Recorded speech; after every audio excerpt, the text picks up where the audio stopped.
The world unfolds differently for each of us. Why? Where do the rules come from? Within each of us, there is a unique philosophy shaping our thoughts, beliefs, feelings, worldviews, and actions. This is Inner Dialogues with Ecem, an introspective space for curious souls and minds. This is where you get to understand your individual philosophy that writes the script of your life. This is where we unveil the inner wisdom that guides you. Yep, that was your inner sage knocking the door. Let's go and chat with him.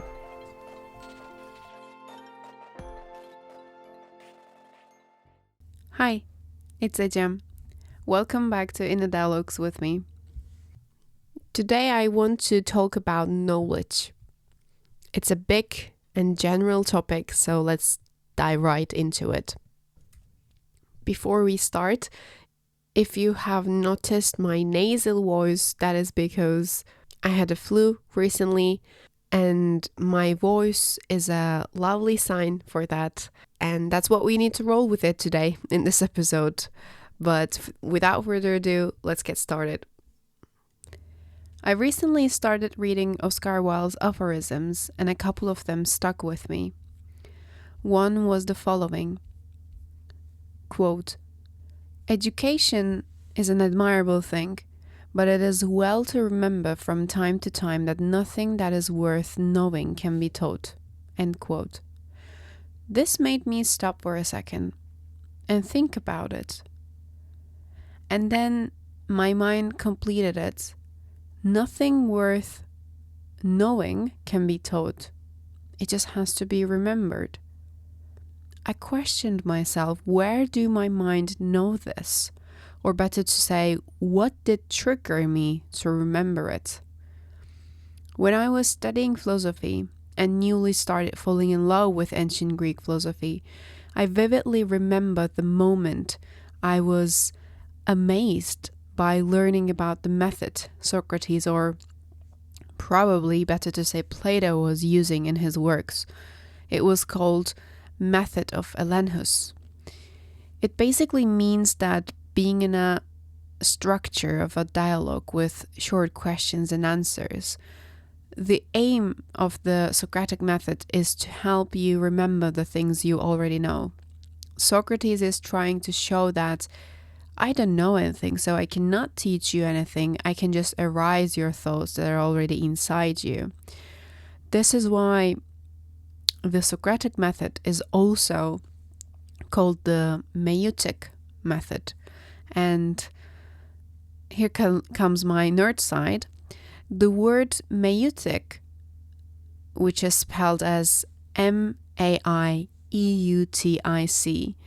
comes from, as expected, an ancient Greek word Maya, which means midwife, the one who delivers the baby, the one who assists the birth of a baby. And the word myotikos meant being skilled in midwifery, and in time, myotike meant the art of delivery as a result of this Socratic method of eliciting what is already inside of you.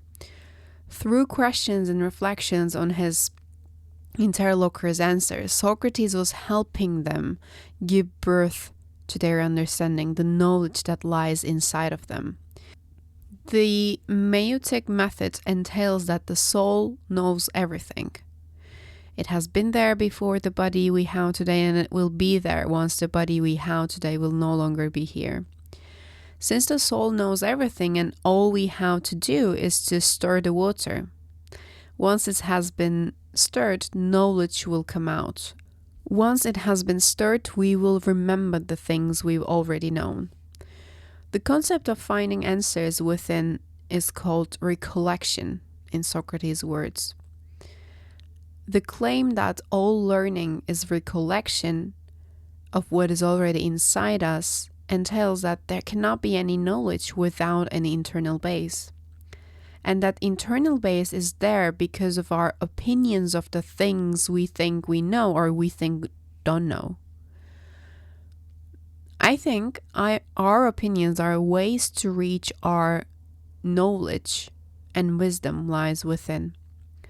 In one of the Plato-Socratic dialogue called Meno, Socrates says that knowledge is different from opinion or belief because knowledge is tied down, meaning that there's an account of the reason why behind every knowledge we have. He further says that orthodoxa, correct opinion, true belief, doesn't remain long. It escapes from a man's mind. So it is not worth much until one ties them down by giving an account of the reason why. We tie down our opinions by justifying why we think in the way we think. When a true opinion is tied down, it becomes knowledge, then it remains in place. The way we turn our true opinions about the things we don't know is through giving valid justifications and reasonings. And the way to do that is through being exposed to questions and reflections, not through being taught, because you have the answers with which you can turn your opinions into knowledge. In other words, this is finding knowledge within oneself. And that's why Socrates says that learning is recollection. I love the following passage from Meno, where Socrates summarizes this idea of learning as recollection via questions. Quote, "I shall do nothing more than ask questions and not teach him.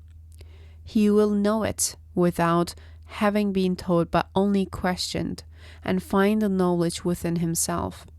And is not finding knowledge within oneself recollection?" End quote. This theory of recollection puts the whole emphasis in the internal world during the acquisition of knowledge. It doesn't put the power on the external world, and at the same time it doesn't neglect the power of the products of the external world, which are dialogues, conversations, questions, and reflections we've been exposed to. I'm a philosophy coach. I help people discover and understand their individual philosophy and wisdom. I provide them with insights, questions, and reflections on their answers. I do what I do via coaching because I believe this is the most prominent way of living and being in the meutic method, where I truly respect what every individual has to offer. Coaching for me is trusting that all people are resourceful. They have all the answers within themselves. The only thing that has to be done is to stir the water. Once the water has been stirred, the answers will come up as time allows. The space I created in my sessions via coaching is an arena where one is freely allowed to look inward and listen to the answers. It's an arena where one is being invited to scale the things they consider as mere opinions and as pure knowledge within. In order to hear the answers within, in order to recollect what has been scattered within us, one needs to focus within. One needs to exercise the muscle of showing up. One needs to be exposed to questions, conversations where they are mirrored back to themselves. One needs to be in a dialogue with themselves through these questions and reflections. This is the atmosphere I created via my coaching service. It is highly influenced by the Socratic method of Elenchus and meutic and the theory of recollection. This is how I created a space where people get to exercise this critical inward-looking muscle and remember what they've already known. It takes away the heaviness of ego, I believe, not just in a coaching setting, but knowing deeply that every person has the answers within takes away the ego's tendency of, I can teach this and that. I know more than you. I can save you from that state of not knowing. Well, unfortunately, or maybe fortunately, no one can save us. No one other than us can save us. The things I know will save me. The things you know will save you. I can share the things I know with you, but they will be just mere opinions. You have to internalize them and find your own reasonings for each of them within your system. My truth has its own reasonings, which are valid in my reality and in my system. And once I share truth with you, it is your duty to find your own reasoning if you want them to stay as knowledge and truth in your life. It is the same concept that Socrates was talking about. When a true opinion is tied down, it becomes knowledge. Then it remains in place, and tying down is justifying and giving the reason. I also think that the concept of all learning is recollection takes away the burden of knowing. As human beings, we always look for more power, more money, more authority, more peace, more this, more that, more knowledge. We want to know more things. We want to be proficient in what we do and how we do it. But in Socrates' understanding, there are certain limitations of one's knowledge. There are limits to the things we can know. Therefore, one should never assume that they have all the answers within. Rather, he says that true wisdom comes from recognizing the limits of our knowledge and still striving to learn more. There's a beautiful but heartbreaking myth, the myth of Daedalus and Icarus. It tends to be interpreted differently in a more divine understanding, but I'm going to share my approach when it comes to the limits of our knowledge. So the myth goes in the following way. The king of Crete, Minos, asks Daedalus, a very talented architecture in his time, to build a labyrinth to imprison the minotaur, a monster in Crete with the body of a man and the head of a bull.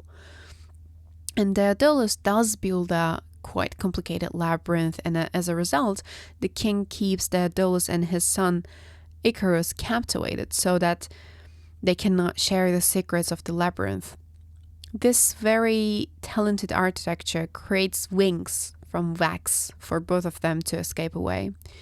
But this quite enthusiastic and young boy Icarus gets too excited about flying and escaping. So he doesn't listen to his father's warnings about not flying too close to the sun because it will melt his wings, and not flying too close to the sea because of the moisture. One day he flies with his wings made from wax, and he gets too close to the sun. So his wings starts to melt and he falls into the sea. I think this myth doesn't only show us the upper limit, but it also shows us the lower limit of our nature and of the things that we can know. This is about flying between extremes. Instead of going to the one extreme side of the pendulum, it takes self-control, awareness, and self-management to stay in the middle and in between extremes. Icarus got burned because he was blindly eager to fly away, but the reverse could have happened.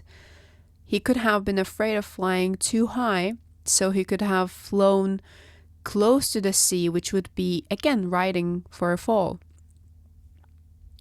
Flying close to the sea would be trying to stay on the safe side, would be settling for less while having the potential and the capacity for more. It would also be imprisoning yourself in your own mind and reality. It would create a closed-minded mentality, not wanting to question how you think, what you believe. It would be detrimental. At the same time, flying close to the sun would melt you away. It would be a useless effort of trying to know everything, be everything, do everything. That is also detrimental. Both of the extreme tendencies of our human nature are fed by our ego, which wants to be the worst or the best, which wants to know everything, be proficient in every topic, or be a complete ignorant, right? Ignorance is bliss. Limits and extremes are there for us as standards for us to where to stand in between those extremes. Limits are not there for us to be either of the two sides. Rather, they're there for us to position ourselves between the extremes, between the opposites. We are finite beings. And limits are there for us to understand the infinity of the system we live in. Limits are there to encourage us to stay in a balance between striving for knowledge and recognizing our inherent finite complexities and capabilities. Lover of wisdom, that's what philosophy means. Lover of wisdom. Philos, lover, and Sophia, wisdom. Lover of wisdom. And true wisdom comes from the limits of our knowledge and still be striving to learn more. I know I neither can fly close to the sea nor to the sun if I were to have wings made from wax, because it would destroy me. I'm a human. I'm a finite being. I cannot know everything, especially not all at once. I told this to one of my clients when we started working together, and to this day, she still reminds herself. I said to her, we should be grateful when answers come to us, but we should be more grateful when answers do not come to us. We are not ready to meet with them yet. Not yet. And this is a perfect way to witness the mechanisms that this universe has for us to keep us safe and sane. If we were to see all the answers and the whole picture at once, we cannot even imagine the overwhelmingness that it will create. Philosophers are aware of their limitations and they still strive to learn more every day. Well, let's say remember what they already know. How do I trigger my remembering? Well, I realized there are quite different ways for me to trigger remembering of what I've already known. The most effective way I found was intellectual or deep conversations I have with my friends and people who listen to me without any judgment. Those conversations have always made me reflect on myself, my thoughts, worldviews, and the way I live. They made me realize the parts of myself I wasn't aware of, or the parts that I have forgotten about myself and the world around me. But unfortunately, I cannot have these conversations with every person, every friend of ours at any time. And that is why I wanted to create a conscious space with my coaching, where one can find oneself by explaining themselves in their own words through my questions and reflections. And this conscious space led them to find their answers that were already within. One thing that is a key in my coaching is my presence. With all my being, my mind, my attention, I'm there with the client in that moment. I don't have a script. I don't have a set of questions that I'll ask them. I don't have an agenda.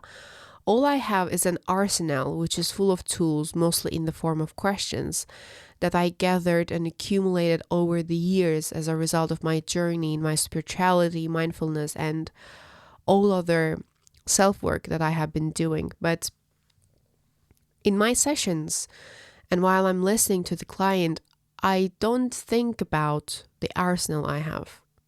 I stay present with the client, I listen to them and try to see the depth behind their words. In today's world, everybody craves for attention because our attention is everywhere, is on thousands of different people and things thanks to social media and internet. So giving a person your undivided full attention is almost giving them the key for the door opening into the depth of themselves, into answers that they already have. So when we say all learning is recollection of what we already know, there are different triggers through which this knowledge can be born. But I think one of the most important trigger is presence. In both ways, being present with yourself when you're alone, meaning that not being dragged by all different thoughts or distractions, and being present with the people you share the space with or conversation with. Other than presence, another thing that helped me remember the wisdom I have within is through being exposed to different ways of self-expression. This one especially is quite inspiring for me. So maybe I can say that inspiration and witnessing other people expressing themselves in different forms go hand in hand. Self-expression for me is through the arts, through dance, singing, acting, recording, performing, writing. I experience a reflective, heartwarming inspiration when I watch a movie, an aesthetic but vulnerable video, when I listen to a song with a beautiful melody or lyrics which are twisting the reality that we know, and made me stop for a second and think about the expression. When I see someone singing, performing a play, dancing, I feel this inspiration that flows to me from their creative presence and being. When I read a book, a quote, a phrase that is written on a wall, on a piece of paper, on a canvas, when I see a painting, a drawing, a digital art with all these different colors or lines, I feel like it depicts a part of me that I haven't seen for a while, or I haven't seen from a distance before. This is what I mean when I say witnessing different forms of self-expression is very inspiring for me. And this inspiration creates a reflective, questioning, vulnerable space for me to look into my reality and to my depths and to see what I know, what I think I know, and what I think I don't know. It provides an opportunity for me to differentiate my own voice and all other voices coming from outside.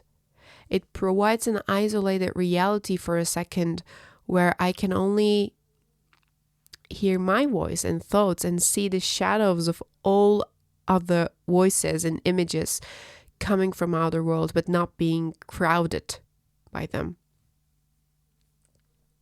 Here in this podcast, I talk about my own reality, about how I perceive my own reality, the perception I have about myself and the world around me.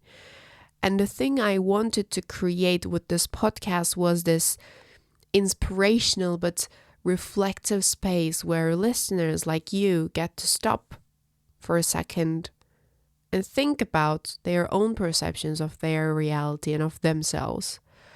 This stopping for a second is like recalibrating ourselves to our reality and to the world, but this way more aligned with the inner wisdom and voice we have. All learning is recollection of what we already know. And recollection is stopping for a second and thinking about it. It is being present and giving our undivided attention back to ourselves for a second and to hear the voice within and differentiate between the noises from outer world and opinions that do not belong to us.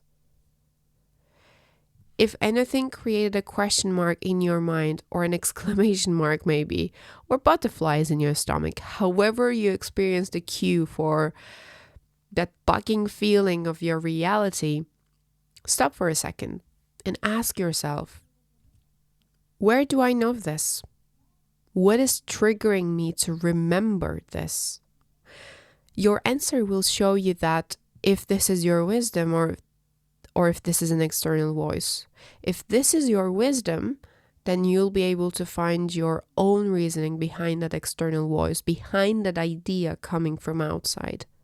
You'll be able to internalize it once you have your justifications for it. So, if you have been waiting for a cue, then may this be your cue to question what you know and what you remember. If I bugged your reality in this episode in one way or another, then that is an opportunity to look inward and see what you remember.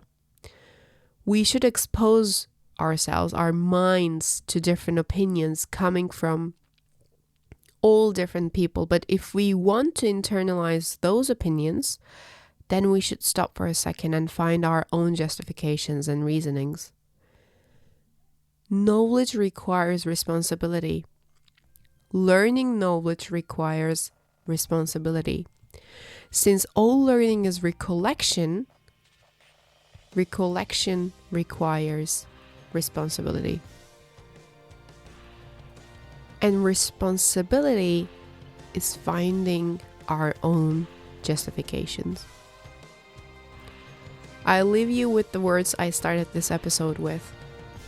Quote, "Education is an admirable thing, but it is well to remember from time to time that nothing that is worth knowing can be taught."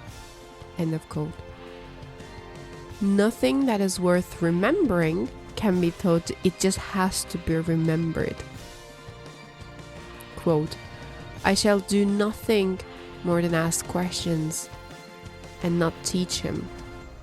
He will know it without having been taught, but only questioned, and find the knowledge within himself." End quote.